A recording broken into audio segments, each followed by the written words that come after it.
It was late at night, the kind of night when the city lights look blurry through tired eyes. The subway car rocked gently as it moved through the tunnels. The seats were half empty and most passengers stared quietly at their phones or the dark windows. Among them sat a young woman, her back curved slightly, her eyes fighting to stay open. Her work uniform was creased and her shoes were worn down from standing all day. In her arms, a small child rested against her chest, sleeping soundly despite the noise of the train. His tiny fingers clutched her shirt, his face buried in the warmth of her embrace. She held him close, afraid that if she loosened her grip even for a second, life might take him away too. She had been working since dawn. The morning started with dropping her boy off at the neighbor's, then rushing to her first job at a small cleaning service. From there, she went straight to a part-time shift at a late-night cafe, where the manager barely allowed breaks. Her eyes burned from exhaustion, but her mind stayed sharp with thoughts of bills, rent, and the milk she needed to buy tomorrow. The subway's motion felt oddly comforting, like a lullaby she hadn't heard in years. Her eyelids grew heavier. She told herself she would stay awake until her stop, but her body didn't listen. Within moments, her head tilted to the side, and without realizing, she leaned gently against the shoulder of the man sitting next to her. The man didn't move. He looked down at her for a moment, surprised. She was clearly exhausted, the kind of tired that comes from more than just a long day. There was a quiet strength in the way she held her child, even in her sleep. The man wore a tailored suit, a silver watch that glimmered under the dim lights. His face showed no irritation, only a calm stillness, as if he knew waking her would be cruel. Other passengers noticed and whispered softly, but he ignored them. The woman's breathing was soft, her face peaceful for the first time that day. The child stirred a little, letting out a small sigh. The train clattered on. The man kept sitting there, unmoving, careful not to disturb her. He glanced at the reflection in the window, her resting on his shoulder, her child cradled in her arms, and felt something unusual.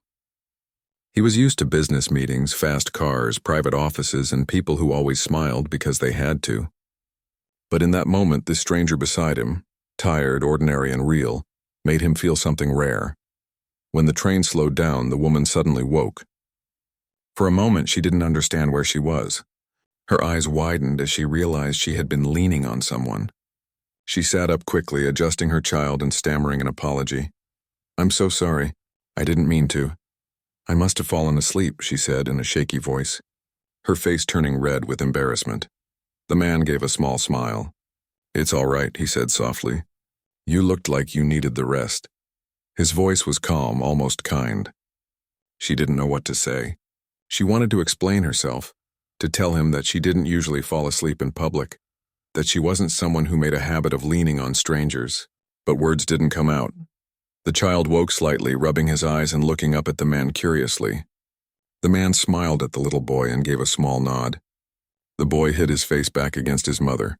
When the train stopped, she quickly stood up, still holding her child. "Thank you," she whispered, not knowing why she said it, but feeling that she should. The man only nodded again, and before she could look back, the train doors closed behind her. Outside, the air was cool. She walked through the quiet streets toward her small apartment, trying to shake off the feeling that had stayed with her since she woke. It wasn't just embarrassment, it was something else. That brief kindness from a stranger had felt warm, almost like a reminder that the world wasn't as cold as it seemed. Her apartment was small, just one room with a tiny kitchen and a thin mattress on the floor. She laid her son down gently and covered him with a blanket. Then she sat by the window, staring at the flickering streetlights. She thought about the man on the subway. His clothes, his watch, the way he carried himself. It was clear he came from a different world. People like him didn't talk to people like her. Yet he didn't act like he was better than her. He didn't pull away when she leaned on him. He didn't sneer or complain. He had simply let her rest. Her eyes filled with tired tears, but she quickly brushed them away. She didn't have time to dream about kindness. Tomorrow was another long day. The alarm clock rang early, and she woke before the sun. Her back ached from the hard floor, but she smiled at her boy, who stretched his arms and grinned sleepily. "Good morning, baby," she whispered. "Let's get ready." She dressed him in the same little jacket he wore every day and handed him a small piece of bread for breakfast. They walked hand in hand to the neighbor's apartment before she hurried to catch the bus to work. At the cafe, she put on her apron and tied her hair back. The air smelled of coffee and sugar, but her hands already hurt from scrubbing tables and lifting trays. Still, she worked hard. She always did. By afternoon, her feet were sore and her back throbbed, but she managed a tired smile for the customers. She didn't notice when the door opened behind her and the man from last night walked in. He stood for a moment at the entrance, scanning the cafe until his eyes found her. She was cleaning a table near the counter, her sleeves rolled up, her movement steady but slow. When she turned around, their eyes met, and for a moment, time seemed to stop. Her breath caught. She blinked, wondering if she was imagining it. But no, it was really him. The same calm face, the same kind eyes. He approached the counter and gave a polite nod. "Good morning," he said. She could barely speak. "You're from the subway," she murmured. "Yes," he said with a faint smile. "I didn't expect to run into you again." She quickly tried to compose herself. "Welcome. What would you like to order?" she asked, keeping her voice professional. "Just a coffee," he replied. Black. As she prepared it, she could feel his eyes on her. Not in a strange way, but with quiet curiosity. When she handed him the cup, their fingers brushed lightly and she pulled back quickly. "Thank you," he said, taking a sip. "Do you work here every day?" She hesitated. "Most days, yes. And at another place in the mornings." "That sounds like a lot," he said gently. She shrugged, trying to smile. "It's life. Someone's got to keep the lights on." He nodded, watching her for a moment. Then he placed a large bill on the counter. "Keep the change," he said. Her eyes widened. "That's too much," he interrupted softly. "Consider it a thank you for the company last night."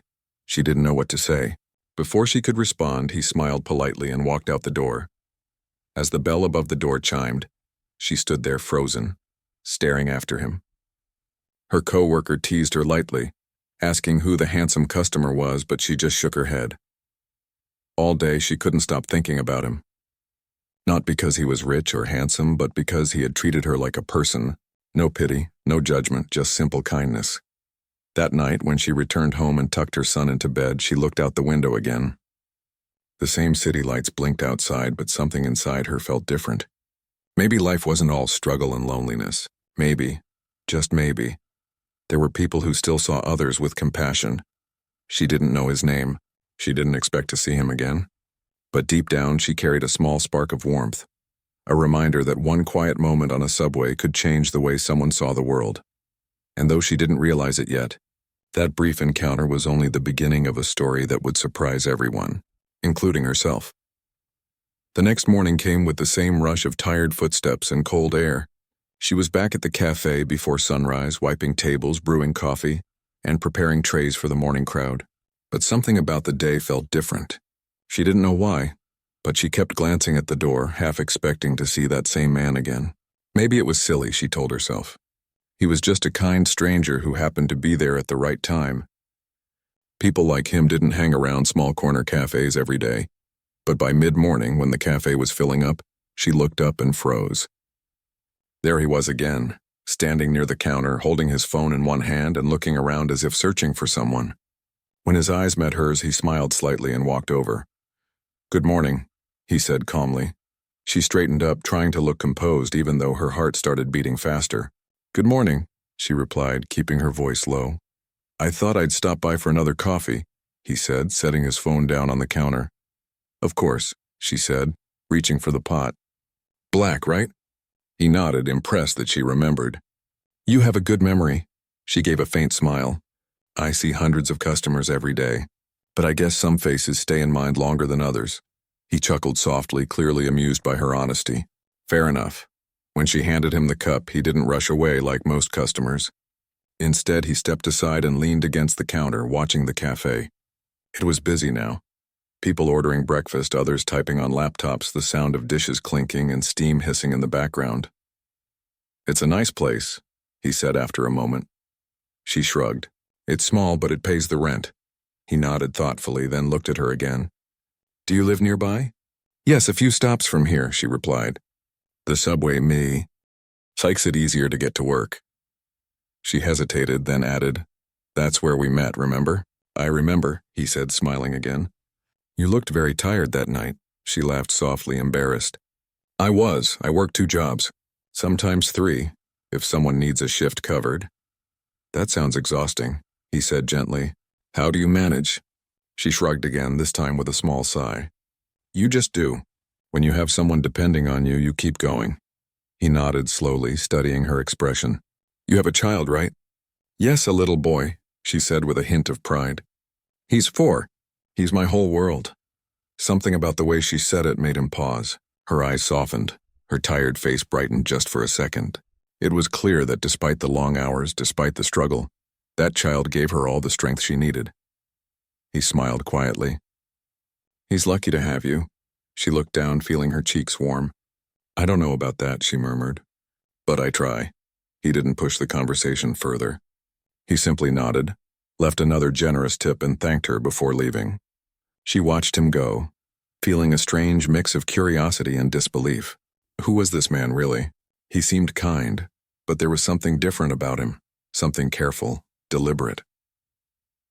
Later that day, when the cafe was closing, her manager came out of the back room holding a business card. Hey, he said, that man who always orders coffee from you left this behind. He said it's for you. She frowned, wiping her hands on her apron. For me? Yeah, the manager said, handing her the card. Looks like he's someone important. She looked down and saw his name printed neatly above the logo of a large, well-known company. Her eyes widened. She'd seen that company's name on billboards and buses. It was one of the biggest firms in the city.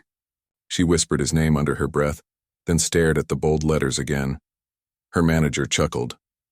Guess your subway friend isn't just another passenger. That night, she couldn't stop thinking about it.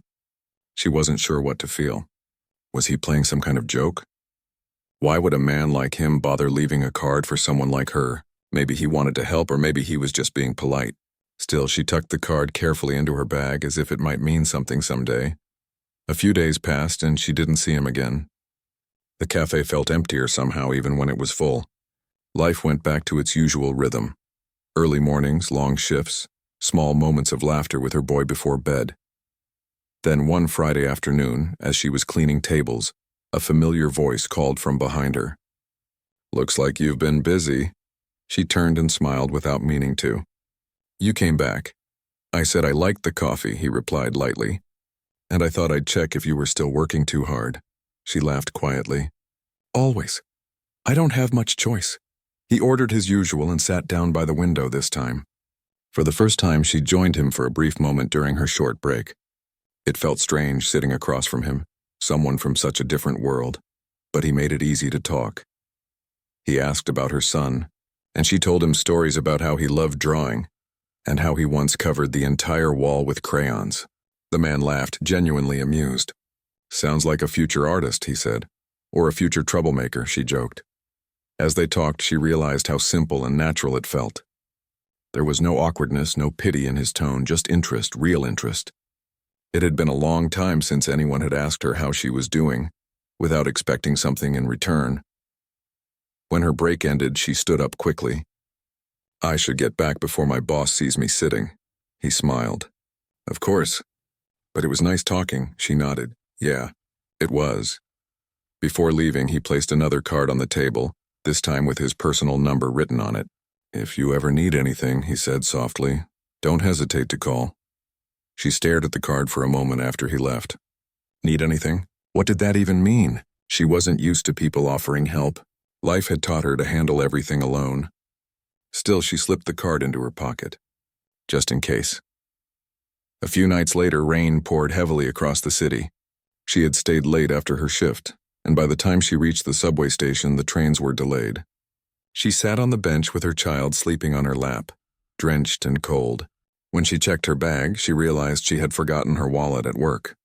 No money for a cab, and the last bus was gone. For a moment, panic set in. Then she remembered the card. She hesitated for several minutes, debating whether to call. Finally, she took a deep breath and dialed the number. He answered almost immediately. Hello? Her voice trembled slightly. I'm sorry to bother you. It's me, from the cafe. I'm stuck at the station.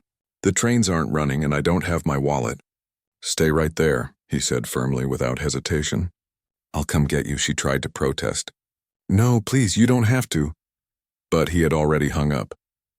About 20 minutes later, a sleek black car pulled up outside the station. He stepped out, holding an umbrella, his expression calm but concerned. "You're freezing," he said, opening the door for her. "I didn't mean for you to come all this way," she said softly, clutching her child. "It's fine," he replied simply. "You shouldn't be out here like this." Inside the car, the warmth made her sigh in relief. Her little boy stirred and opened his eyes. The man turned and smiled at him gently. "Hi there, buddy," he said. The boy gave a shy wave before snuggling back into his mother's arms. They drove quietly through the rain. She gave directions to her neighborhood, embarrassed by how run down it was. When they arrived, she thanked him over and over. "You don't owe me anything," he said, smiling faintly. "Just promise me you'll call if you ever need help again." She looked at him for a long moment before nodding. "Thank you. Really." He watched her walk inside, carrying her child before driving away. For some reason, he couldn't stop thinking about her. Maybe it was the strength in her eyes or the way she kept going no matter how hard things got. And back in her small apartment, as she laid her son down and watched him sleep, she couldn't stop thinking about him either, not because of his car or his suit, but because in a world that often looked away, he had chosen to stop, to notice, and to care. Neither of them knew it yet. But this simple act of kindness would soon change both of their lives in ways they never imagined. The next few days passed quietly. She went to work as usual, trying to push that night out of her mind, though it wasn't easy. Every time she thought about him standing in the rain with an umbrella, waiting to make sure she got home safely, her heart felt strangely warm. She wasn't used to kindness like that. Most people she met only saw her as another tired worker behind a counter. But he had seen her differently. She told herself not to read too much into it. He was just a nice man, someone who helped when she needed it. Still, she couldn't help glancing at the cafe door more often, wondering if he'd walk in again. And one morning he did. It was early, and the cafe was still quiet. She was behind the counter, wiping mugs, when the doorbell chimed softly. She looked up, and there he was. Same calm eyes, same gentle smile. "Good morning," he said. "Good morning," she replied, trying to hide the sudden joy that filled her chest. "Coffee black?" she asked automatically. He nodded. "You remember?" "I remember many things," she said softly, and he smiled again. When she brought him his drink, he didn't leave right away. Instead, he asked, "Can I sit here for a while?" She hesitated but nodded. Of course, they talked again, this time a little longer. He asked about her son, how he was doing in school. She told him that the boy had just learned to write his name and wouldn't stop practicing on every piece of paper he could find. The man laughed, saying that was a good sign. Then he asked about her dreams, what she wanted for herself if life were a little easier. That question caught her off guard. Nobody had asked her that in years. She paused, unsure how to answer. "I guess I just want a normal life," she said slowly. "A place where my son can grow up safe. Maybe one day I'll go back to school, learn something better. But that's just talk. Right now I have to work," he nodded quietly. "You're doing more than most people ever could. That's something to be proud of." Her eyes softened. "You say that like you know what it's like."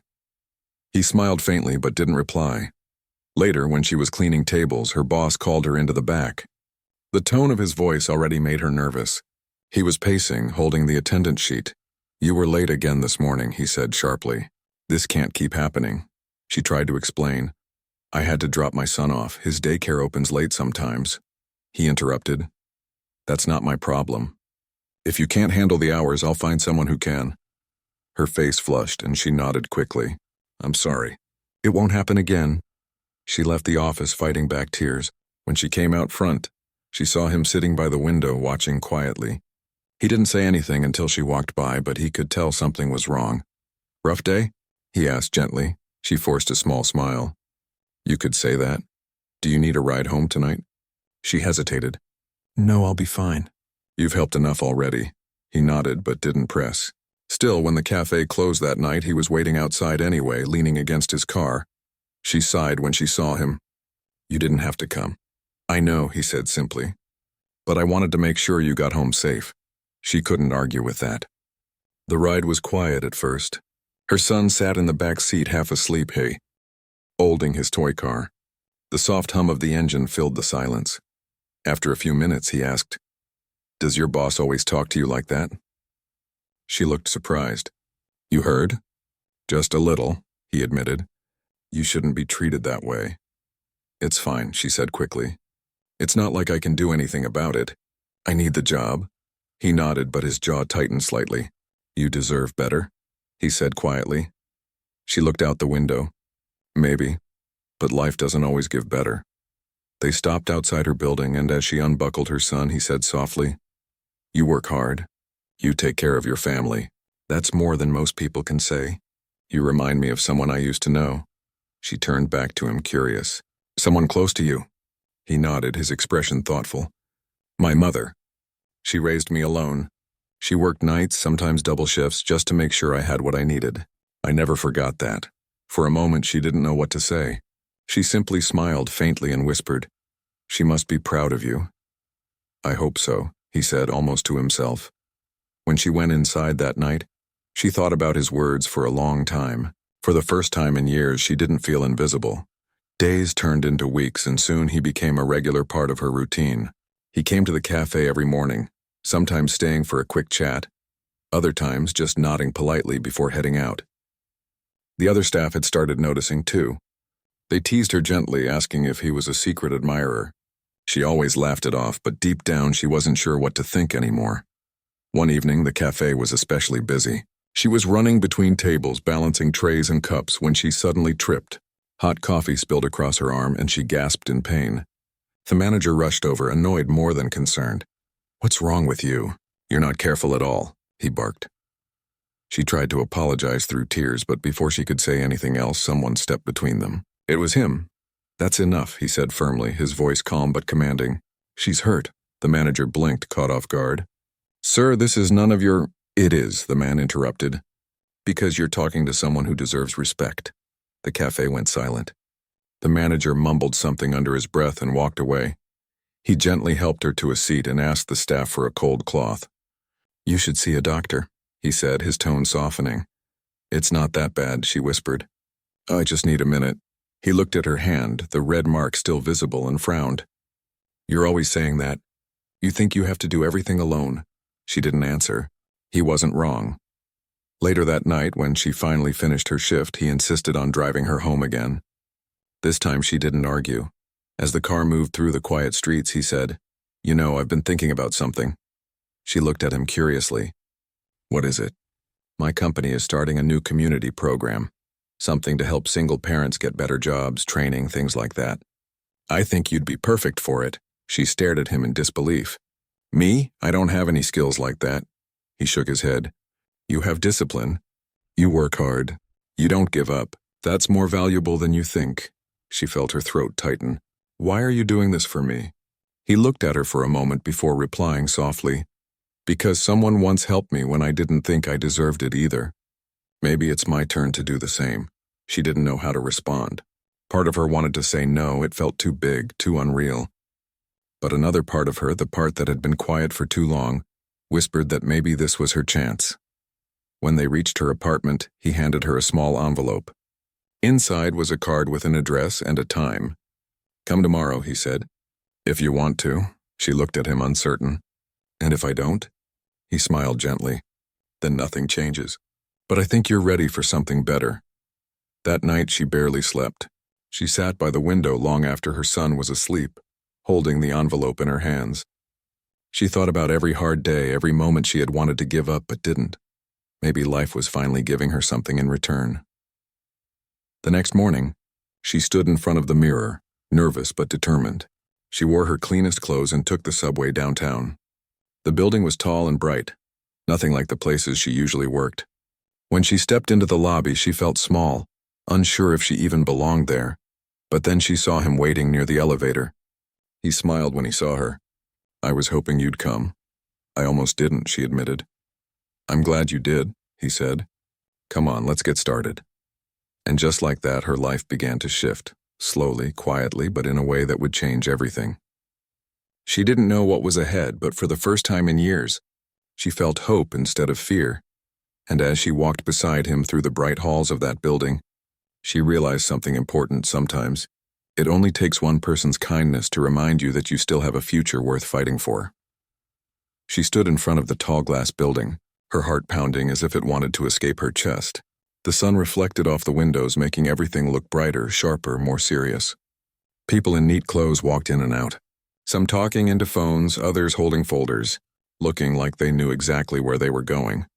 She took a deep breath and looked down at the card in her hand, the one he had given her. The address matched. It was real. Still, she hesitated. She felt out of place in her simple outfit and worn shoes. Part of her wanted to turn back, to tell herself it was a mistake. But then she remembered her son's face that morning when he'd hugged her and said, "Good luck, Mama." That gave her courage. When she walked through the doors, the air inside felt cooler, cleaner. The receptionist smiled politely and asked for her name. After checking the list, the woman said, "He's expecting you. You can go up to the 12th floor." Her hands trembled as she pressed the elevator button. The ride felt endless. She could see her reflection in the metal walls, nervous eyes, tired face, but hopeful. She whispered to herself, "You can do this." When the elevator opened, he was already there waiting. He smiled warmly as if he'd been sure she would come. "I'm glad you made it," he said. "I almost didn't," she admitted softly. "I thought maybe I wasn't supposed to be here." "You are," he replied gently. "Come with me." He led her down a hallway filled with offices and glass walls. Everyone seemed busy, but they all greeted him respectfully. She followed quietly, trying not to stare. Finally, they entered a meeting room where a few other people were seated. Papers and folders were spread across the table. "This," he explained, "is the team for our new program. We're building something that helps single parents learn new skills and find better work opportunities. I wanted you to meet them." She blinked in surprise. "Me? But I don't know anything about business or programs," he smiled. "You know what it's like to struggle and still keep going. That's more valuable than you think. We need real stories, real experiences. You can help us understand what people actually need." For a moment, she couldn't speak. All she could do was stare at him, wondering how someone like him could see worth in someone like her. "All right," she finally said quietly. "I'll try." The next few weeks were unlike anything she had ever experienced. Every morning she came to the office, nervous at first, but slowly more comfortable.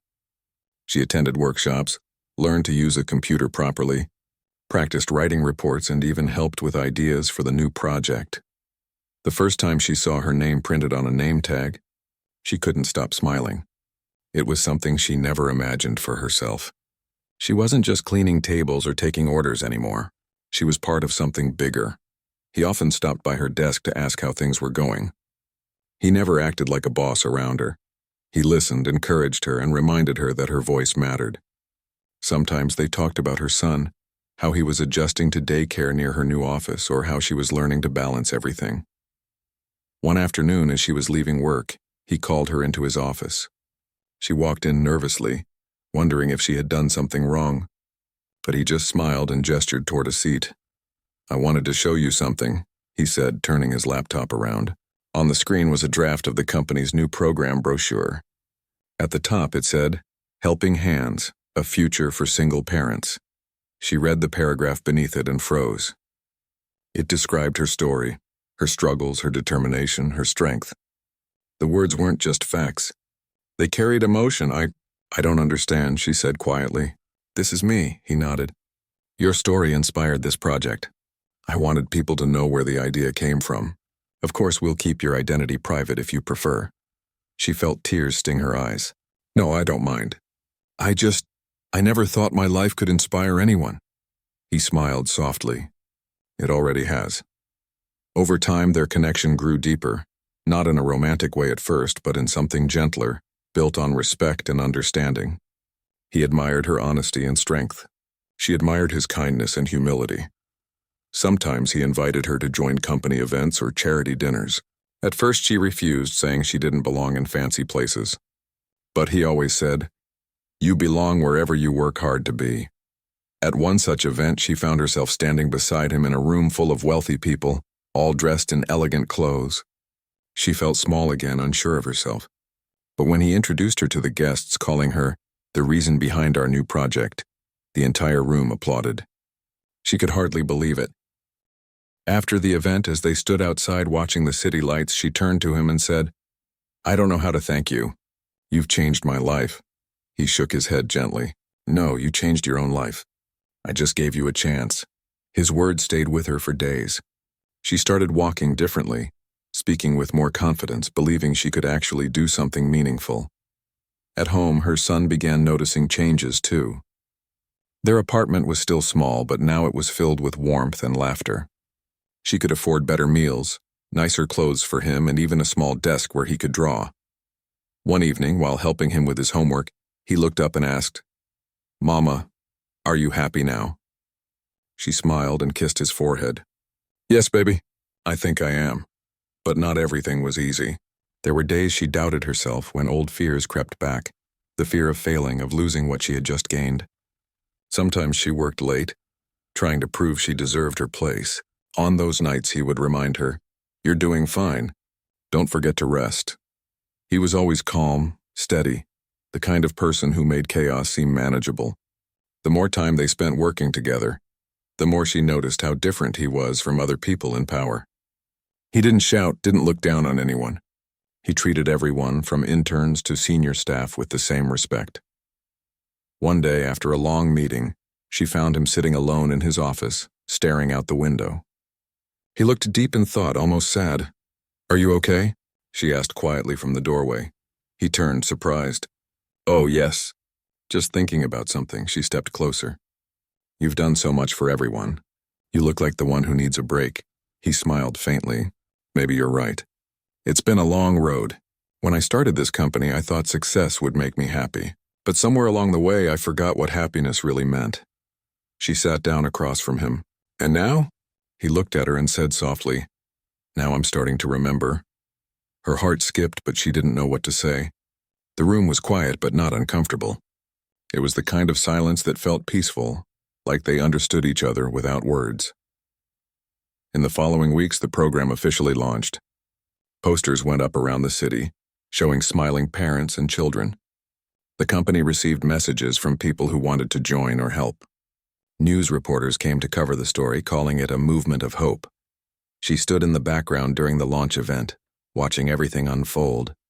When he stepped on stage to speak, he paused midway through his speech and said, "This idea came from someone who reminded me that courage doesn't come from wealth or power. It comes from love and determination. She knows who she is and she doesn't like being in the spotlight, but she deserves this moment." The audience applauded. She felt tears roll down her cheeks, trying to stay hidden in the crowd. After the event ended, he found her outside near the garden, where the evening breeze felt soft and cool. "You did great today," he said. "I didn't do anything," she whispered. "You did," he shook his head. "None of this would exist without you." She smiled, wiping her tears. "You know, when I first met you on that subway, I thought you were just another stranger. I never imagined my life would change this way." He looked at her gently. Sometimes life surprises us in the quietest moments. They stood there in silence for a while, both smiling faintly. She didn't know what the future held, but for the first time in a long time, she wasn't afraid. She had gone from a tired mother on a late-night train to a woman with a voice, a purpose, and a story that gave hope to others. And though she couldn't explain it, she felt that this was only the beginning of something even more meaningful, not just for her, but for everyone who believed kindness could still change the world. Months had passed since the day of the big event. The company's new program had started reaching more and more people. Single parents who had once struggled now had hope, and it all began with one small moment on a subway train. She sat at her desk one quiet morning, looking at the photo frame beside her computer. It was a picture of her and her little boy on the day she got her first office job. He was missing a few teeth in his smile, and she was holding him close, both of them glowing with joy. That picture reminded her how far they had come. The past months had changed everything. She wasn't living from paycheck to paycheck anymore. Her son was in a good school, and she had learned to balance work and motherhood in a way that made her proud. The fear that used to follow her like a shadow had faded. In its place, there was peace. Still, some mornings she found herself thinking back to that night on the subway. The sound of the train, the cold air, and the moment she accidentally fell asleep on a stranger's shoulder. It all seemed like another lifetime. She often wondered what her life would look like if that night had never happened. Her phone buzzed on the desk, breaking her thoughts. It was a message from him. "Meeting at 11 a.m., don't forget your notes." She smiled to herself. Even though he was the CEO, he never treated her like just an employee. Over the months, their friendship had grown into something rare, steady, comfortable, and full of quiet respect. At 11, she walked into the meeting room where he and the rest of the team were already gathered. He greeted her with his usual warm smile. "Morning," he said softly, sliding her a cup of coffee. "You remembered how I like it," she said. "Taking a seat." "I pay attention," he replied lightly, but there was kindness in his tone. They spent the next hour going through reports and updates. The project had exceeded expectations. Hundreds of single parents had applied, many of them finding jobs and training through the company's support. Some even started small businesses with the guidance they received. As the meeting ended, he looked around the room and said, "This began as an idea, but it's grown into something bigger than any of us imagined. I want everyone here to know that we're not just changing numbers on paper, we're changing lives." Everyone clapped, and she felt her throat tighten with emotion. She knew he was right. Every story she heard from people in the program reminded her of her own journey. The long nights, the uncertainty, the hope that somehow things could get better. After the meeting, as everyone left, he asked her to stay behind. When the door closed, he leaned against the table and looked at her with a thoughtful expression. "You've done a lot for this program," he said quietly. "It wouldn't be what it is without you." She shook her head. "You gave me the chance. I just tried not to waste it." He smiled faintly. "You did more than that. You made people believe again, including me." She tilted her head, curious. "What do you mean?" He hesitated for a moment before speaking. "Before all this, I was just working, earning, and moving forward without thinking why.